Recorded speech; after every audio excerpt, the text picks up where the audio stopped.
우리가 오늘 어버이 주일에 주신 하나님의 말씀 이제 보도록 하겠습니다. 하나님의 말씀은요, 잠언 23장 22절에서 25절 말씀입니다.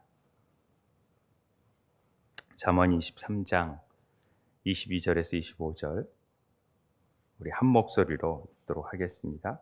잠언 23장, 제가 가진 성경은 937쪽 되는데요, 구약. 우리 한 목소리로 읽겠습니다. 다 찾으셨나요? 네. 읽겠습니다. 시작. 너를 낳은 아비에게 청종하고 내 늙은 어비를 경히 여기지 말지니라. 진리를 사되 팔지는 말며 지혜와 훈계와 명철도 그리할지니라. 의인의 아비는 크게 즐거울 것이요 지혜로운 자식을 낳은 자는 그로 말미암아 즐거울 것이니라. 내 부모를 즐겁게 하며 너를 낳은 어미를 기쁘게 하라. 아멘. 우리 영상 준비되어 있는데 영상 하나 보도록 하겠습니다. 예, 필요한 거 있을 때 전화 드리죠. 아니요, 필요할 때만 한 번씩 드립니다. 그렇게 자주는 아닌 것 같고 한 번씩 한 일주일에 두세 번?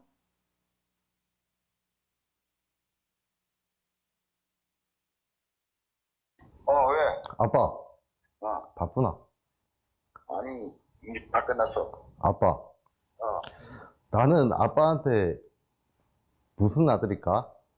내가 엄마한테 무슨 어떤 아들이야? 나는 아빠에게 어떤 딸인가요? 나는 엄마한테 어떤 아들인가요? 나는 엄마한테 어떤 딸이야? 어떤 딸이야 나는? 이 세상에서 하나밖에 없는 이쁘고 귀엽고 없으면 못 살 것 같은 나의 보배, 나의 보석, 나의 마지막 희망, 나의 로망, 나의 모든 것. 됐어. 엄마. 나는 엄마한테 어떤 딸인가요? 뭘 어떤 딸이야? 소중한 딸이지.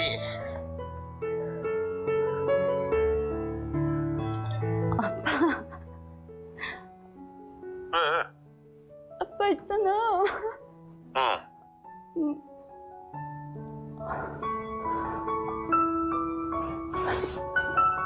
사무실에서 뭔 일 있었어? 아니. 그럼. 아빠. 야, 물어보고 싶은 게 있는데 나는 아빠한테 어떤 딸이야? 칠로 이쁜 소리지 왜?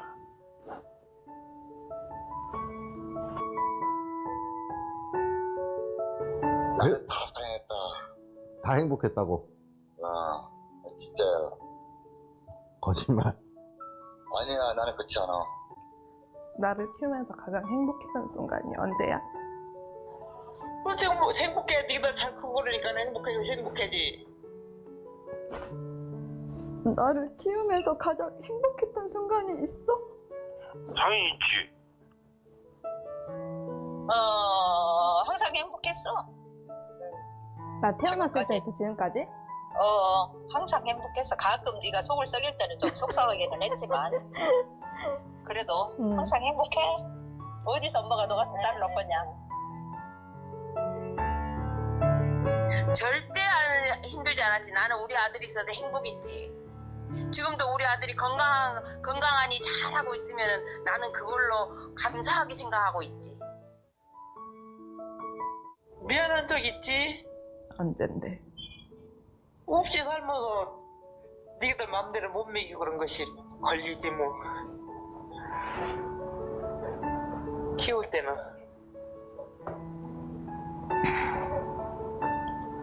놈들 같이 많이 정말 못 해주고 먹고 싶은 거 마음대로 못 먹이고 그랬지 뭐. 부모 마음은 다 똑같지. 다시 태어나도 내 엄마가 돼줄 거야? 그러지?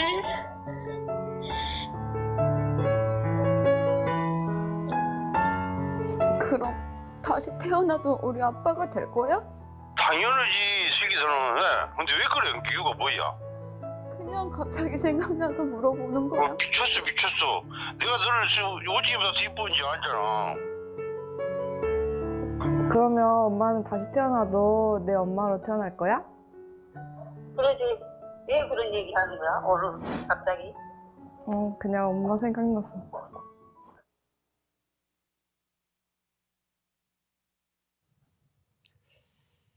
영상이 굉장히 깁니다만은 몇 가지만 이렇게 짧게 했습니다. 뭐 영상을 보신 분들도 있겠지만은 이렇게 한마디 그 말도 잘 못하고 그런 표현도 잘 못하고 그런 모습들이 왠지 모르게 우리들의 모습 같기도 하고, 그래서 어버이날 그런 표현을 하지만은 실제적으로 우리 삶 가운데에서는 그런 것들을 하지 못하니까 아쉬움이 늘 있는 것 같아요. 오늘 어버이 주일인데요. 그래도 늘 부모님을 좀 기억하면서 따뜻한 말 한마디, 또 사랑한다는 말 한마디 했으면 좋겠다는 생각이 들었습니다. 어머니 주일로 우리가 늘 지켜오다가 어버이 주일로 바뀌었어요. 그러면서 교회에서도 어버이 주일로 우리가 보내게 되는데요. 그러나 뭐 국가에서 하라 그런다고 어버이 주일을 지키는 게 아니라 우리는 성경에서 4000년 전부터 끊임없이 내 부모를 공경하라는 십계명을 주셨고, 부모를 늘 기억하고 순종하고 공경하라는 의미를 우리들에게 늘 요구하고 있습니다. 그런데 오늘날 가정은 굉장히 심각한 위기에 처해져 있습니다. 부모님에 대한 공경들이 많이 사라져가고 있고 순종도 보기 어려워진다, 이런 말들을 합니다. 부모님들이 가장 즐거워할 수 있는 자녀들을 결혼시키는 문제도 결혼도 안 하겠다 그러고 아이도 안 낳겠다 그러고 혼자 사는 사람들이 늘어나다 보니까 뭐라고 할 말도 없고, 부모가 자녀들이 그렇게 산다는데 간섭할 수도 없고, 그러다 보니까 정말 가정이 무너져 가고 있다라는 생각을 갖지 않을 수 없는 그런 위기에 처해져 있습니다. 어저께 이기창 목사님과 함께 얘기를 나누는데, 요즘 TV 프로에 나 혼자 산다라는 프로가 있나 봐요. 가끔 저도 본 적이 있습니다만은, 그런 프로가 취지에 맞게끔 요즘 시대가 혼자 사는 사람들이 많다라는 것을 통해서도 얼마든지 이렇게 잘 살 수 있다라는 걸 얘기하고자 하는 그런 어떤 프로의 의도가 있었던 거겠지요. 그런데 마치 혼자 사는 것이 이제는 너무 자유롭고 재미있고 편한 삶이 되어져 있고, 이게 더 멋진 삶이라는 것들을 조장하는 건 아닌지 하는 역기능적인 측면은 없는지, 이게 좀 돌아볼 필요가 있다라는 거죠. 미운 오리 새끼라는 프로 같은 경우도 부모님들이 나와서 장가 안 간 그 아들을 막 염려하는 측면인데도 그 아들들이 그냥 너무 잘 살고 편하고 즐겁고 막 이런 것들을 통해서 저런 삶이 그냥 당연한 삶인가의 어떤 인식이 그렇게 자리 잡힐까 봐 그런 안타까움들이 있더라고요. 금쪽 같은 내 새끼를 보면서 자녀 문제에 대해서 고민하고 해결하려고 하는 그런 차원보다는, 이야, 자식 안 나는 게 상팔자겠다. 저런 자식 낳으면은 힘들 텐데, 골치 아플 텐데, 이런 생각을 가질까 봐 염려가 된다라는 얘기를 나누었습니다. 뭐 결혼 지옥이라는 프로도 있다면서요. 그래서 결혼해봤자 지옥 같은 생활이니까 괜히 결혼할 필요 없겠다라는 생각이 암묵적으로 사고에 자리 잡힐까 봐 염려된다라는 얘기를 서로 나눈 적이 있습니다. 요즘 세상의 분위기가 이렇게 되어져 가고 있다고 합니다마는, 하나님의 말씀은 분명합니다. 가정이 이 땅의 소망이고, 가정이야말로 하나님이 주신 가장 값진 선물이라는 사실입니다. 그 안에서 한 남과 여자가 만나고 결혼하고 아이를 낳고, 그리고 또 그 또 아이를 낳으면서 생육하고 번성하라는 하나님의 말씀, 그 안에서 공경을 통해서 하나님을 섬기고 또 자식을 사랑하는 마음을 통해서 그 사랑을 배워가는 것이 가장 가정에서 얻을 수 있는 중요한 의미라는 것을 우리는 알게 됩니다. 오늘 잠언은 내 부모를 즐겁게 하라고 우리들에게 요구하고 있습니다. 명령하고 있습니다. 그걸 통해서 부모를 공경하는 것이, 순종하는 것이 무엇인지를 우리에게 가르쳐주고 있습니다. 이것이 가정의 질서의 첫 번째이기 때문에 그렇습니다. 먼저 부모를 즐겁게 할 줄 알아요. 기쁘게 할 줄 알아야 된다는 것이죠. 철이 든다라는 얘기를 가끔 듣습니다. 좀 이제 나이가 드니까 철이 든다 이런 얘기를 듣는데, 철이 든다라는 게 이런 뜻이더라고요. 다 알고 계시겠지만 계절에 따라서 적절하게 뭔가 마음이 반응하는 일들이 때에 맞게끔 잘 이루어진다. 이게 철이 든다라는 거죠. 달력을 보지 않아도 우리는 그때를 어떻게 살아야 될 것인가를 알아차리는 것이 철이 든 거라고 얘기합니다. 그래서 전도서의 말씀은 하나님이 모든 것을 지으심에 때를 따라 아름답게 하셨다. 그래서요, 사람에게는 때에 맞는 옷을 입어야 되고요, 때가 되면 결혼해야 되고요, 때가 되면 애를 낳게 되어야 되고요, 때가 되면 죽기도 하고 또 다시 손주도 낳고 또 뭐 여러 상황들이 그 때에 맞게끔 일들이 우리에게 주어졌다라는 것입니다. 그런데 그 때를 알지 못하고 엉뚱한 일을 하면 철이 안 든 거죠.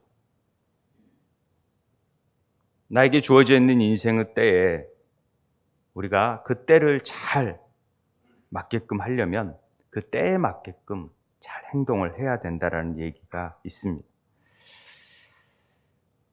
철이 없다라는 것은 그 때를 잘 모르기 때문에 그런 거죠. 그래서 하나님은 그 때를, 모든 것을 지으심에 때를 알게 하기 위해서 저는 부모와 자녀, 가정을 주셨다고 생각합니다. 그 가정 안에서 때에 맞게끔 일들을 잘 하라고. 이때는 잘 가르쳐야 되고, 이때는 떠나보내야 되고, 이때는 결혼시켜야 되고, 이런 때가 다 필요하다는 것입니다. 언제 철이 들까? 이런 생각을 해봤습니다. 자식을 낳아보니까 철이 조금 드는 것 같아요. 자식을 낳아보니까 부모 마음도 알 수 있을 것 같고요. 그러면서 그런 만큼 부모의 마음을 알게 되니까 철이 들었다라는 생각이 듭니다. 또 철이 드는 때가 언제냐면 부모님이 돌아가시면 철이 드는 것 같아요. 그제서야 내가 좀 더 잘할 거. 왜 이렇게 돌아가셔야 철이 드는 거죠?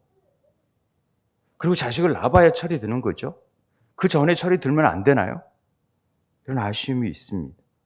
그래서 철이 든다는 것은 부모 마음을 알아가기 시작하는 거예요.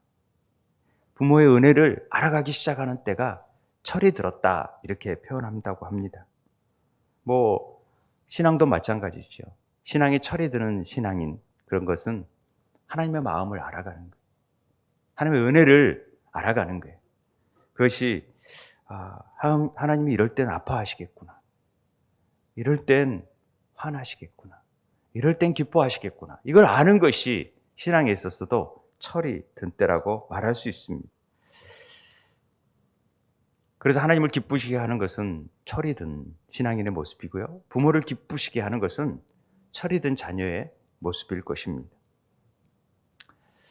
또 아버님이 돌아가신 지가 13년이 되시고 이제 어머님 혼자 계시거든요. 그런데 아버님에 대한 그리움이 별로 없었어요.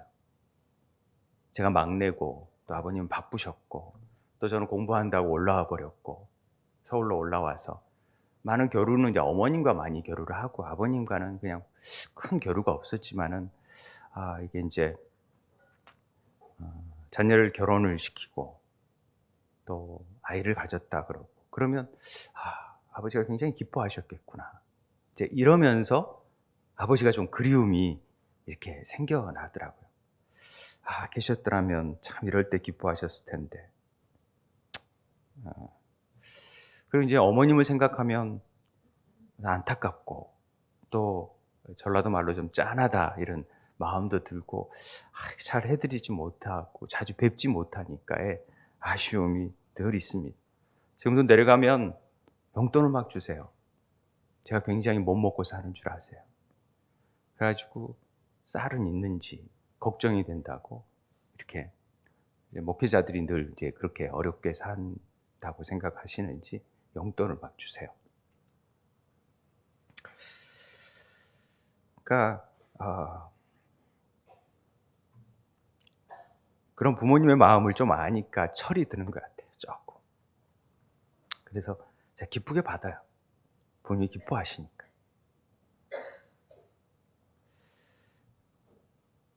돌아가신 부모님들에 대해서는 그리움이 들어요.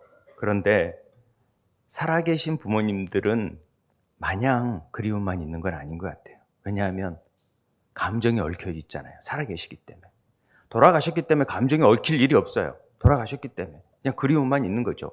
살아계신 분을 보면은 이제 나이가 드셔서 그런지 고집도 세지고 했던 말 또 하고 또 막 자꾸 이런 일들 반복하고 억지 주장하고 막 이해하기 어려운 일들 행동을 하시니까 자식들로서는 만나기 싫고 그냥 빨리 떠나고 싶고 안타까운 마음이 들고 그리움이 들었다가도 빨리 집으로 돌아오고 싶은 마음이 있는 게 사실이죠. 그래서 효도를 하고 싶어도 그런 마음은 있는데 또 막상 현실에 부딪히면 그런 일들이 안 되니까 잘 못하고 사랑한다는 말도 못하고 그냥 더 윽박지르고 더 성질내고 막 그러고 오는 것들이 저희들이 마음이 아닌가 싶습니다. 나이가 드실수록 자기중심적이 되잖아요. 그리고 막 하고 싶은 대로 하고 자기 방식을 바꾸기 어려우니까 난 이대로 해야 된다라고 고집하시고 그런데 더 참아주고 더 이해하고 우리 어렸을 때도 자꾸 물어보고 했던 말 아빠 저건 뭐야 수백 번 얘기해도 그냥 그렇게 다 대답해 줬는데 몇 번 물어본 거 가지고 그냥 화내시고 왜 했던 말 또 하시냐고 이렇게 말하기가 쉬운 게 저희들이잖아요. 근데 조금씩 이해가 되니까 또 들어도 또 해드리고 또 해드리고 철이 조금씩 들어가는 것 같은 마음이 듭니다. 잠언에서는 22절에 너를 낳은 아비에게 청정하라. 내 늙은 어미를 경히 여기지 말라. 이렇게 얘기합니다. 청정이라는 말은 샤마, 쉐마, 잘 들으라는 거죠. 두 번, 세 번 하더라도 잘 들으라는 겁니다.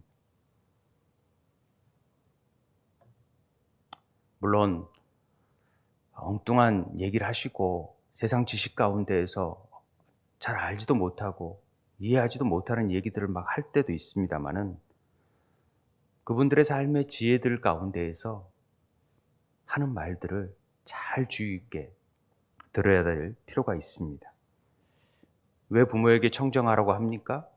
그건요, 풍부한 경험과 삶의 지혜 이런 것들이 있어서 우리가 사랑하기 때문에 맞아요. 그렇기 때문에 우리가 부모님의 말씀에 귀를 기울여야 되는 것이죠. 그러나 무엇보다도 그렇게 되지 않더라도 지혜가 없으시더라도 청정하라고 얘기합니다. 이건 조건이 없는 겁니다. 너희를 낳은 아비에게 청정하라. 부모님에게 청정하라는 것은 그냥 무조건 청정하라는 거죠. 왜요? 낳았기 때문에. 성경은 분명하게 그렇게 얘기합니다. 낳았기 때문에. 부모 없이 태어난 사람이 누가 있어요? 하나님께서 부모를 통해서 모든 사람을 이 땅에 태어나게 하셨기 때문에 그거 하나만으로도 그냥 부모님 말씀 들으라는 거죠. 엉뚱한 말 하더라도 그냥 귀를 기울이라고 그렇게 말하고 있습니다. 인도의 교육학자이면서 언어학자인 쭉 쿠즈마라는 박사님이, 여자 박사님이 계세요. 인도 교육에 굉장히 혁명을 일으켰던 분이신데, 젊은 엄마로서 새 아이를 키우면서 자기가 자신의 경험담을 통계로 한번 내봤대요. 1살, 3살, 5살 난 아이를 키우면서 하루에 한 일이 32회 기저귀를 갈았고 71회의 숟가락을 아이의 입으로 날랐으며 화장실 변기에서 논 아이들을 13번 밖으로 끌어냈고 옷에 음식물을 흘리거나 똥을 싸서 18번 옷을 갈아입혔으며 그네를 밀어준 것만 623번이었으며 새 아이를 18살까지 키우는데 아이에게 바치는 시간이 18,000시간이 들었다. 이런 얘기를 합니다. 직업을 구하는데 24시간 조마조마하면서 무료로 이런 극한 노동을 하는 직업은 부모, 엄마, 아빠 직업뿐이 없다. 이런 얘기가 영상에 돌더라고요.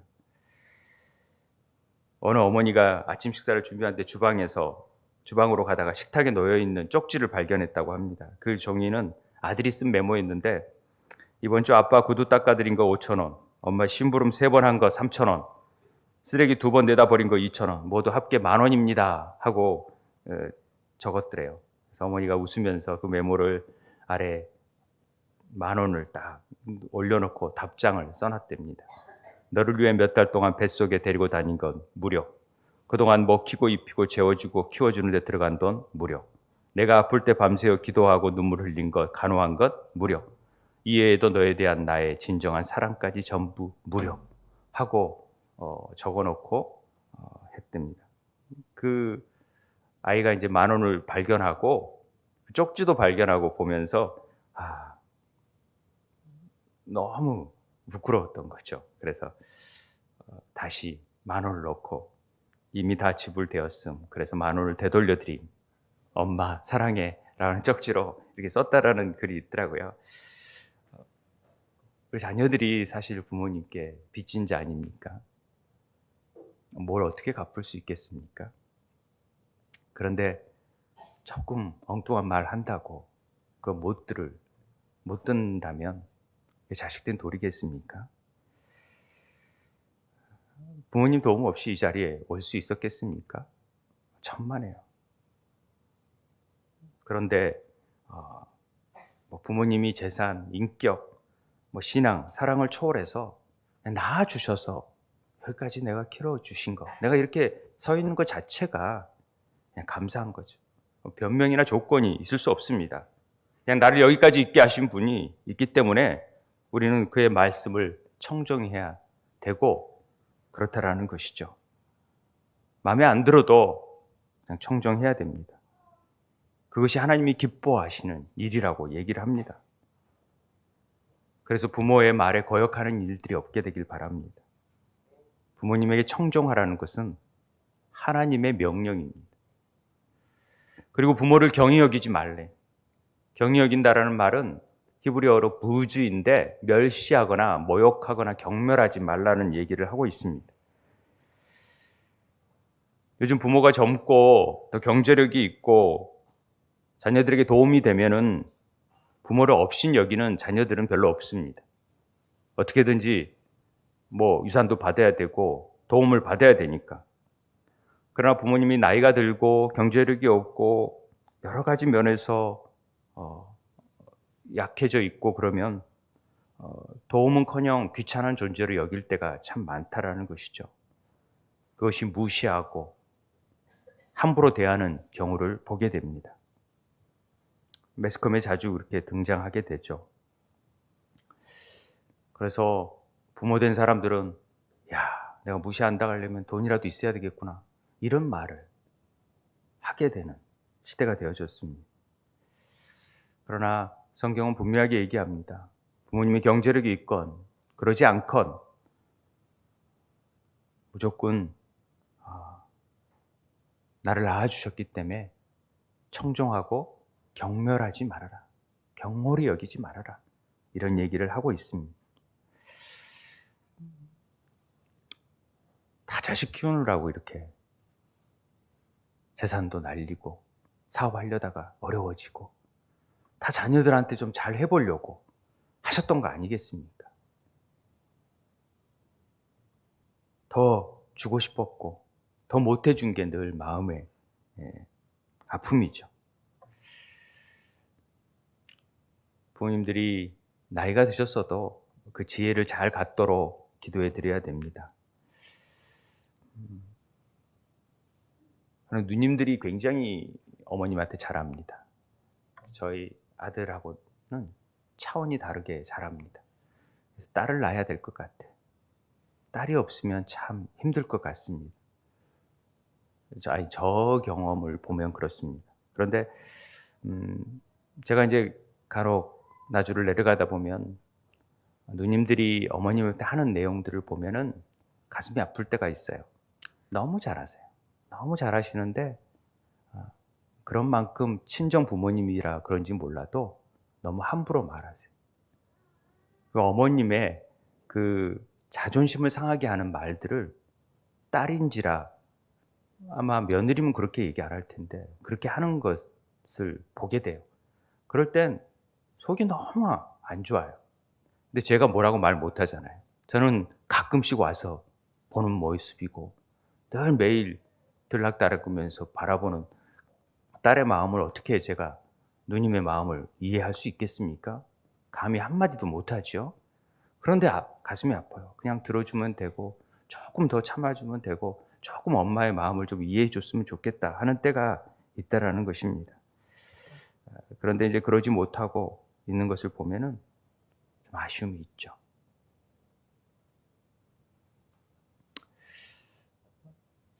부모를 마음을 이해한다라는 것이 그렇게 쉬운 일은 아닌 것 같습니다.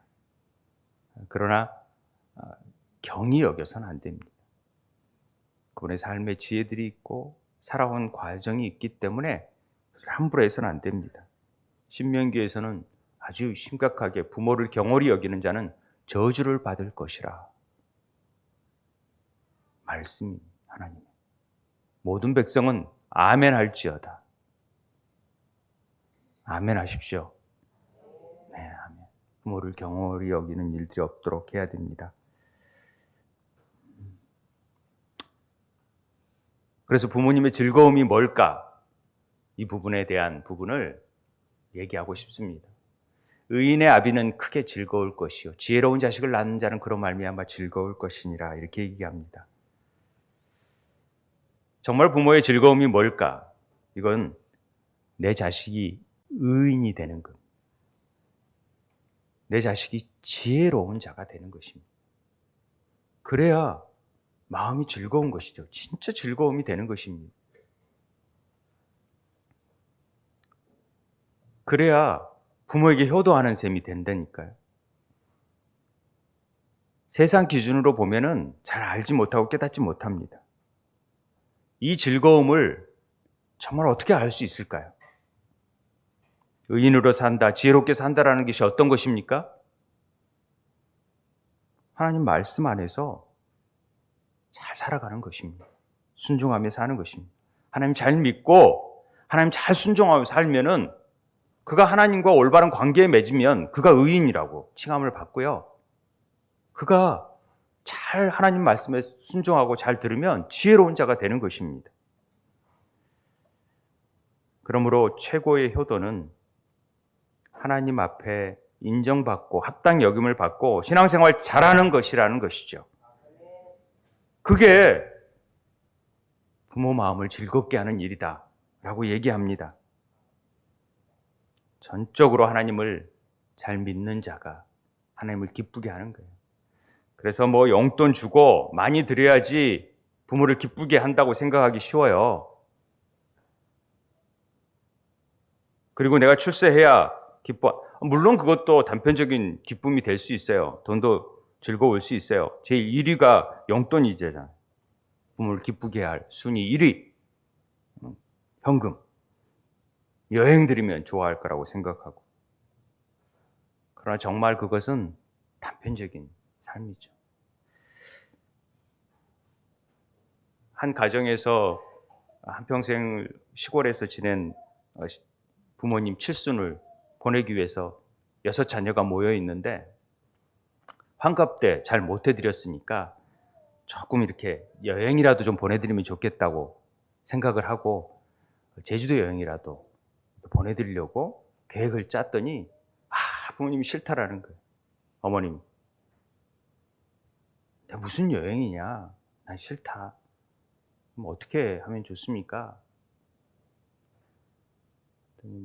내가 지금 내 자녀 40이 된 아들이 혼자 살고 있는데 내가 혼자 여행 간들 뭐가 즐겁겠느냐. 그 마음 좀 알아주라. 근데 돈 드리면은 엄마 저번에 보니까 돈 드렸더니 마당에다가 포장했던 것 내가 기억나는데 포장해버리고 하나도 자기한테 쓰지도 못하고 그런 거 봤는데 그냥 속상해 죽겠다고 여행 가시라고 막 그렇게 딸들이 윽박을 질렀다라는 것이죠. 그런데 어머니 마음은 그게 아니었던 거죠. 시골에서 이렇게 고추나 뭘 넣으려면은 옆에 마당을 빌려서 쓰게 됐는데 왜 당신 마당에도 좀 이렇게 포장하고 좀 그래가지고 좀 써봐라. 그래가지고 그게 늘 한이 됐었는데 딸들이 준 돈을 가지고 포장을 한 뒤로 저녁마다 덩실덩실 춤을 출 정도로 기뻤다고 얘기를 하는 거죠. 그런 얘기를 들으면서 그 서러웠던 얘기들을 그런 식으로 표현했는데 우리들이 부모님들의 마음을 안다라는 것은 참 어렵습니다. 그러나 그 마음을 헤아리면서 부모를 어떻게 해야 기쁘게 할지를 잘 알아야 되는 거죠. 우리가 건강하고 또 자녀들 아프지 않고 또 형제들끼리 사이좋게 지내고 세상에서 욕먹지 아니하고 그렇게 열심히 살아가면은 부모님들이 기쁘겠죠. 그러나 정말 부모님들을 정말 즐겁게 하는 일. 그래서 오늘 내 부모를 즐겁게 하며 너를 낳은 어미를 기쁘게 하라. 부모님을 왜 기쁘게 할 수 있는 방법은 뭐냐? 아까 말한 대로 신앙생활 잘하는 겁니다. 그래야 천국에서도 내 자녀가 세상에서 잘 되다가 지옥 가면은 천국에서 기쁠까? 저는 그런 생각이 들어요. 너무 안타까울 것 같아요.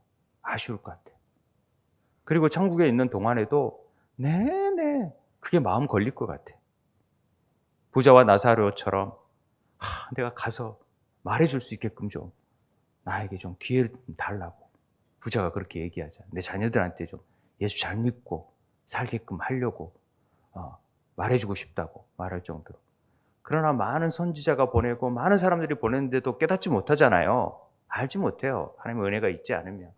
그래서 하나님의 은혜를 깨닫고 늘 감사하며 사는 자들이 부모를 기쁘게 하는 거예요. 또 부모의 은혜를 잘 알고 또 부모에 감사하는 자들이 부모가 기뻐하는 자죠. 엄마가 있어서 나는 너무 고마워. 이게 얼마나 또 부모님들은 기쁘겠습니까? 늘 권위를 인정해드리고 부모기 때문에 다른 게 아니라 부모이기 때문에 날 낳아주신 분이기 때문에 그 권위를 인정해드려야 됩니다. 그리고 잘 말을 들어야 됩니다. 먹으라 그러면 그냥 먹는 거예요. 제가 배부르더라도요. 먹으라 하면 먹습니다. 주면 받습니다. 집에 가져가도 이거 별로 쓸 것이 없는데 그걸 주고 싶으신 거예요. 딸한테보다도 아들한테 막 주고 싶은 거예요. 딸들은 알아서 챙겨가니까 아들한테 막 챙겨주고 싶은 것들을 안 가져가 오면은 다 쓰레기가 될 것 같은데도 기쁘게 엄마가 주니까 너무 좋다. 잘 쓰겠다 하면은 너무 좋아하시니까 그렇게 하는 거죠. 잘 말 듣고 대화하는 시간을 잘 갖고 그래야 되는 거죠. 부모님의 의견에 찬성하냐 안 찬성하냐 그것은 차후의 문제입니다. 좌우간 그러면서 가족들 안에 사랑하고 잘 살고 아무 탈 없이 살면은 부모가 기뻐하지 않겠습니까? 거기에다가 이제 부모님들에게 필요한 것들 잘 공급해주고 그러면 부모님들이 기뻐하죠. 하나님 안에서 신앙생활 잘하면 그것이 하나님뿐만 아니라 부모님을 기쁘시게 하는 일이라고 생각이 듭니다.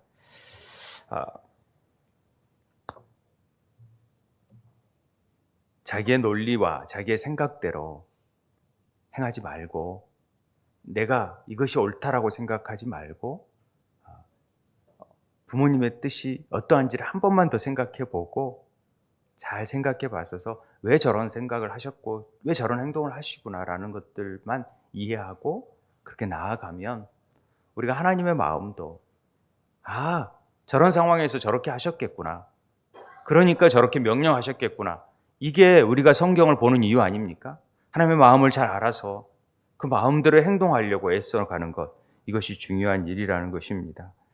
그래서 그 부모님들의 권위와 또 하나님의 권위, 이것들을 인정하는 일들은 부모님의 권위에서부터 인정하는 데서부터 시작이 됩니다. 부모님께 순종하는 자가 하나님께도 순종할 수 있는 자가 되는 것이죠. 부모에게 거역하는 자들이 하나님께 보이지 않는 하나님을 순종하고 공경한다? 말이 안 되는 거죠. 그래서 부모 공경이 약속 있는 첫 계명이 되는 것입니다. 그래야 자녀들이 형통하고 잘 된다라는 얘기를 하고 있습니다. 자녀들아, 주 안에서 너희 부모에게 순종하라. 이것이 옳으니라. 내 아버지와 어머니를 공경하라. 이것은 약속 있는 첫 계명이니 이로써 내가 잘 되고 땅에서 장수하리라. 제가 부모님들을 기쁘시게 하는 일에 여전히 부족한 자입니다. 저는 이 설교를 할 때마다 어버이주일 설교를 피하고 싶은 사람 중에 하나입니다. 그런데도 이런 말씀을 통해서 다시 한번 부모님을 더 기쁘게 할 수 있는 일이 뭘까? 그것들을 더 생각해 보면서 여러분들이 성령께서 주시는 지혜를 통하여서 내 부모님 가장 기뻐하는 일이 뭘까? 한번 생각해 봤으면 좋겠습니다. 그런 마음을 통해서 우리 하나님에게도 하나님이 정말 기뻐하시는 일이 뭘까? 내 기준에 보다는 하나님이 기뻐하는 일들을 알아가기 위해서 성경 말씀을 더 보고 또 부모님 마음을 헤아리려고 더 알아보고 이런 것들이 우리가 이 땅에서 해야 될 일이 아닌가 하는 생각을 갖습니다. 사람들은 말합니다. 내가 자식에게 행한 거 10분의 1만 부모님에게 하라고. 그러면 효자 소리 들을 거라고. 오늘 어버이 주일인데 좋은 부모가 있어야 좋은 자녀가 생깁니다. 좋은 자녀가 있어야 좋은 부모가 있게 됩니다. 좋은 자녀, 부모 되는 우리 세움의 지체들 되길 바랍니다. 내가 잘하면 모두 잘합니다. 모든 것이 나에게 달려 있어요. 그래서 나 하나 잘하면 됩니다. 책임을 전가하거나 원망하지 말고 내가 더 힘써서 더 잘 섬기고 해야겠다. 부모에게 잘 청정하고 경홀히 여기지 않고 참 공경하고 그래야 내 자녀가 그걸 보고 자연스럽게 보고 배우고 이것들이 좋은 가정을 이루어가는 기초가 되어진다라고 생각이 되어집니다. 기도하겠습니다.